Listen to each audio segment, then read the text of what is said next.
البدع والأهواء، أهل البدع العقائدية وأهل البدع السياسية. نقول بيننا وبينكم السلف، بيننا وبينكم الكتب، كان فيقول البدع بيننا وبينكم. Faya'bal ilm hatta yakuna lillah. Masya Allah, lihat ini. Bahwasanya dikatakan sesungguhnya seseorang waktu itu ada yang dia mencari ilmu bukan karena Allah. Jadi ada orang mencari ilmu bukan karena Allah. Ya mungkin karena dunia, karena pekerjaan, karena untuk mendapatkan gelar misalkan, mendapatkan jabatan, mendapatkan harta. Faya'ba al-ilm, ternyata ilmunya enggan. Bayangkan. Jadi orang mencari ilmu karena selain Allah malah ilmunya enggak mau. Ilmunya tidak mau. Hatta yakuna lillah, sampai benar-benar ilmunya itu hanya dia peruntukkan karena Allah dia mencarinya. Masya Allah.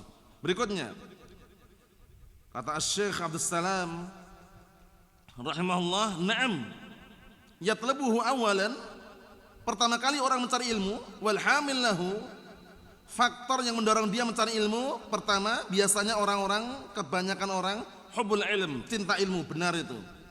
Cinta ilmu untuk menambah wawasan aja. Jadi dia mencari ilmu pindah sana pindah sini itu hanya untuk mengumpulkan wawasan. Ini sebagian orang ya. Wa hubbu izalatul jahl, dan juga cinta kalau kebodohan itu hilang. Wa hubbul wadhaif, dan cinta pekerjaan. Wa nahwu dzalik, biar dapat pekerjaan. Paham ya? Ini awal permulaan. Sebelum dia paham bahwasanya ternyata ilmu itu harus ketika orang mencarinya itu karena Allah itu loh.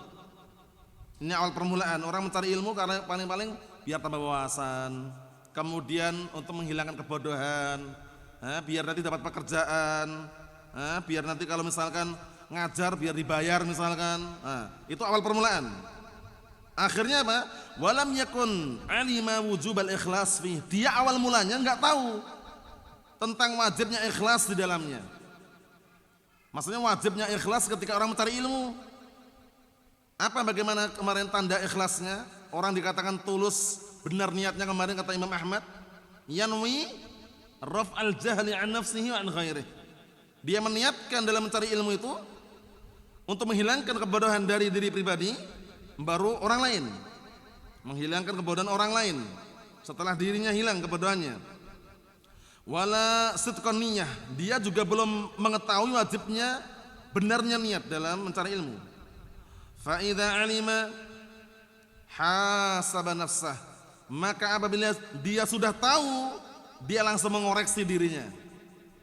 Wa khafa min wabal qasdihi, dan dia akhirnya khawatir kalau tertimpa bencana tujuan dia tersebut. Paham ya? Wabal semacam bencana. Naam. Fataji'uhu niyah, datanglah niat yang salihah. Fataji'uhu an-niyatus salihah, kemudian mulai datanglah niat yang benar. Kulluha aw ba'duha, semuanya atau sebagiannya. Waqad yatubu min niyati al-fasidah, dan sungguh orang tersebut setelah sadar bahwasanya mencari ilmu itu harus ikhlas, harus benar niatnya, dia tobat dari niatnya yang pertama yang rusak. Jadi baru barakallahu fiik, memperbaiki niat itu penting sekali. Jangan sampai niat ini salah sejak awal permulaan dalam mencari ilmu, jangan. Paham ya? Pastikan niatnya karena Allah Subhanahu wa taala. Wa yandam, dan dia pun menyesal. Wa alamatu dzalik, tandanya kalau dia menyesal, tandanya kalau dia bertobat dari niat yang rusak, annahu yaksur minad da'awa wa hubbil munadharah. Termasuk tandanya dia Dia mulai meninggalkan yang namanya ad-da'awa, mengaku-ngaku dirinya berilmu. Aku ini orang berilmu, ilmuku banyak, dan cinta berdebat. Mafhum? Naam, di situ menunjukkan bahwasanya dia mulai sadar bahwasanya dia dalam mencari ilmu tersebut, barakallahu fiik, tujuannya tidak lain karena karena Allah, untuk menghilangkan kebodohan. Tandanya dia taubat dari niat yang rusak tadi, dia dia sudah mulai meninggalkan namanya dakwah, pengakuan ana ini orang yang berilmu, ana ini ilmunya sudah banyak. Ingat-ingat, wa fawqa kulli dzilmin alim. Di atas orang yang berilmu itu ada yang berilmu lagi. Wa ma utitu minal ilmi illa qalila. Tidaklah kalian diberikan ilmu kecuali sedikit. Jadi ilmu yang kita miliki ini walaupun kelihatannya banyak, itu masih sedikit. Makanya kalau kita sadar ilmu itu masih sedikit, untuk apa kita sombong? Ya kan? Untuk apa kita sombong? Barakallahu fiik. Na'am. Wa min qasdi takassur bi ilmihi, atau wa man qasada at-takassur bi ilmihi wa yuzri ala nafsihi fa in takassara aw qala ana a'lam min fulan fa bu'dan lah. Dan barang siapa yang tujuannya itu untuk memperbanyak ilmunya, berbangga-bangga dan banyaknya ilmu, tapi enggak mengamalkan, bahaya ya. Karena al-ibrah bima amil. Paham ya? Walaysa bima hufidh. Tolak ukurnya itu adalah yang dia itu amalkan. Dengan apa yang dia beramal? Bima umil. Dengan apa yang dia amalkan, bukan bima hufidh. Bukan semata-mata yang dia hafal. Karena apa? Karena banyak yang hafal Al-Quran, hafal As-Sunnah, kitabnya pun banyak juga, tapi ngamalkan enggak itu loh. Paham ya? Nah, soalnya pengamalan itu berat. Kalau orang yang enggak sadar untuk mengamalkan bahwasanya itu ilmu harus diamalkan, dia berat mengamalkannya. Kita lihat lagi. Maka barang siapa yang tujuannya itu untuk takasur, berbangga-bangga ilmu dengan ilmunya, wa yuzri ala nafsihi, dan dia merasa bangga terhadap dirinya, fa in takassara, maka jika dia merasa banyak ilmunya, au qala, atau mengatakan ana a'lam min fulan, aku lebih tahu daripada si fulan, fa bu'danlah, maka jauhlah ilmu itu terhadapnya. Lihat itu. Makanya jangan sombong enggak boleh. Ilmu yang kita miliki ini walaupun banyak, mungkin kita sudah hafal Al-Qur'an, hafal kitab ini Sahih Bukhari misalkan, Sahih Muslim misalkan, itu masih ada yang lebih berilmu lagi gitu loh. Paham ya? Makanya kalau dalam hal ilmu jangan melihat orang di bawah kita. Kenapa? Karena kalau dalam hal ilmu kita lihat orang di bawah kita, kitanya merasa puas dengan ilmu gitu loh. Merasa udah Masya Allah ya, udah punya ilmu, udah hafal Arba'in Nawawiyah lah. Karena yang ini si fulan di bawah kami belum hafal apa-apa. Itu kalau ilmu lihat di bawahnya. Tapi kalau ilmu itu lihat yang di atas, kita ini ternyata belum ada apa-apanya dibanding Syekh fulan, ya kan, alim fulan, sehingga terdorong, termotivasi untuk terus semangat belajar. Beda dengan hal dunia. Kalau dunia ngelihat orang yang di bawah kita, itu dibalik kalau dunia. Karena kalau kita ngelihat orang di atas kita nggak pernah puas. Makanya Nabi kita Muhammad sallallahu alaihi wa ala alihi wasallam beliau mengatakan apa?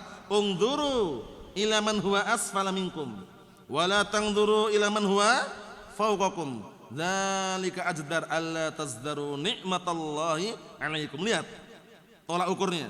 Lihatlah oleh kalian orang yang di bawah kalian. Dalam hal apa ini? Dalam hal dunia dan harta. Jangan melihat orang yang di atas kalian dalam hal dunia dan harta. Kenapa? Yang demikian itu lebih pantas agar kalian tidak meremehkan nikmat Allah yang diberikan kepada kalian. Karena kalau kita melihat orang di atas kita dalam hal dunia, itu enggak pernah puas. Iya kan? Kita paling-paling gajinya sekian, si fulan sudah menjadi miliarder, milioner, jutawan, terus semangat ngejar dunia itu loh. Kalau melihat orang di atas kita. Tapi kalau melihat orang di bawah kita, terdorong untuk bersyukur. Alhamdulillah, walaupun kita hidup sederhana, kita masih hidup di dalam rumah. Ternyata ada orang di bawah kita yang masih tinggal di bawah kolong jembatan, masih apa? Numpang sana, numpang sini, masih intinya apa? Barakallahu fiik, kehidupannya lebih berat lah dibanding kita. Terdorong untuk bersyukur gitu loh. Kalau dalam hal dunia lihat di bawahnya. Tapi kalau dalam hal dunia lihat di atasnya, jangan pernah berharap puas. Pasti pengen dan pengen terus. Ya kan? Dunia, dunia dan dunia. Ujung-ujungnya mati ninggalkan dunia. Ya kan? Kalau sudah mati ninggalkan dunia, bukan dunia lagi yang dia huni. Alam barzakh, alam penantian. Paham ya? Awal dari tahapan akhirat. Mafhum? Nah, kita lihat sini. Ini bagus sekali ini. Wa min dzalika ma yadhkuruhu ba'dul qassas min anna rajulan khatama imra'atan. Ini kisahnya bagus sekali ini. Di antaranya adalah sebagaimana disebutkan oleh para qassas, orang yang menceritakan bahwasanya suatu ketika waktu itu ada salah seorang yang melamar seorang wanita. Seorang lelaki melamar seorang wanita. Zata mansibin wa jamalin. Perempuan ini punya kedudukan, cantik gitu loh. sudah punya kedudukan, keturunan bangsawan, cantik lagi. Paham ya? Tapi laki-laki ini bagaimana kita lihat. Fa'abat, perempuan tersebut nolak. Kenapa kok nolak? Li fakrihi wa qillati hasabihi. Karena laki-laki tersebut miskin, fakir, dan kedudukannya orang bawah. Enggak punya nasab. Paham ya? Dia keturunan rakyat sipil. Bukan keturunan bangsawan. Ditolak laki-laki ini. Fa faqara, akhirnya laki-laki ini berpikir, bi ayil amrain yanaluha, dengan cara apa ya kira-kira aku bisa mendapatkan perempuan tersebut. Lihat, ini dari tolak pun pengennya tetap dapat perempuan tadi, perempuan yang cantik, keturunan bangsawan tadi. Paham ya? Punya kedudukan yang tinggi lah. Akhirnya fafakara, dia berpikir, bi ayil amrain yanaluha, abil mal amil hasab. Lihat ini, dengan cara apa ya, dengan salah satu dua perkara yang mana ya aku bisa mendapatkan apa? Nah, dia berpikir untuk mendapatkan perempuan tadi. Apakah dengan harta atau dengan kemuliaan? Paham ya? Nah, hasab itu maksudnya izzah, kemuliaan. Fakhtarul hasab, akhirnya dia lebih memilih kemuliaan. Jadi dia tetap sadar diri, sadar posisi lah. Dari tolak dia. Tapi dia masih ingin mendapatkan wanita ini. Nah, akhirnya dia mencari kemuliaan dengan apa? Wa talaba lahul ilm. Karena kalau mencari ilmu mulia gitu loh.